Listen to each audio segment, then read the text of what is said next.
ธีงานแต่งวิวาห์มงคลระหว่างลูกสาวของนางจุลีพิมสุขแล้วก็เอากับคนข่าวคนอเมริกาเนาะได้มักหักกันมาตั้งแต่น้อยตั้งแต่เข้าโรงเรียนม.ปลายจนปัจจุบันเจ้าบ่าวนี่ก็แม่นเฮ็ดงานอยู่รับเพิงของเขตเมืองเซนเดโกแล้วก็เจ้าสาวก็เป็นว่าเหตุการณ์อยู่ที่ห้องการaccounting บัญชีเมื่อนี้เดือน11วันที่22เนาะคุณไปยิงต้อนรับคุณเอาเราเอ็กโซเบียโซพี่เนาะมาต้อนรับโอเค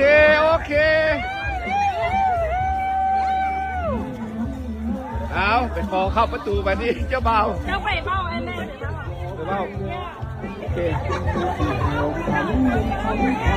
เอาไว้ stay behind ห่วยเป็นได้เนาะเจ้าเด็ดได้เนาะห่วยมาดีมาค่ำมาคูณมาพาลูกสาวเจ้าหังเจ้ามีเด้อแท้บ่แมนโอเคอันแท้น่ะเอานี่ก่อนอ้าวเอาไฟใส่เล่าบ่เย้อธิบายเขาเจ้าว่าเขาเจ้าเล่าอย่างเขาเจ้าเล่าอย่างพ่อแม่เขาเจ้าหูจะมาอย่างเนาะพามาหังพามาหังมาปีพามาหังมามีแค่บ่เงินเต็มพงนี่นะอันนี้กันมาหามามีก็ต้องห้ามดีก่อนเอาบัดนี้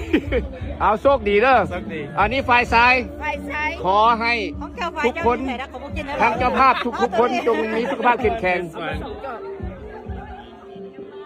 ก็ให้กระจกบดขวดด้วยไฟใส่ให้เคยในปีเคยอยู่คำข้อหมายห้ามาคูดโอเค strong and rich and healthy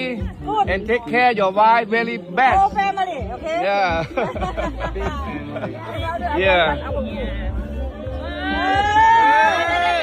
โอเคแล้วปะต้อนรับกันแล้วปะต้อนรับกันปะเปิดแล้วปะเปิดบ่เชื่อต้องกินนี่ก่อนโอเคบ่ไปข้างหลังเก็บมันหนาเก็บโอเค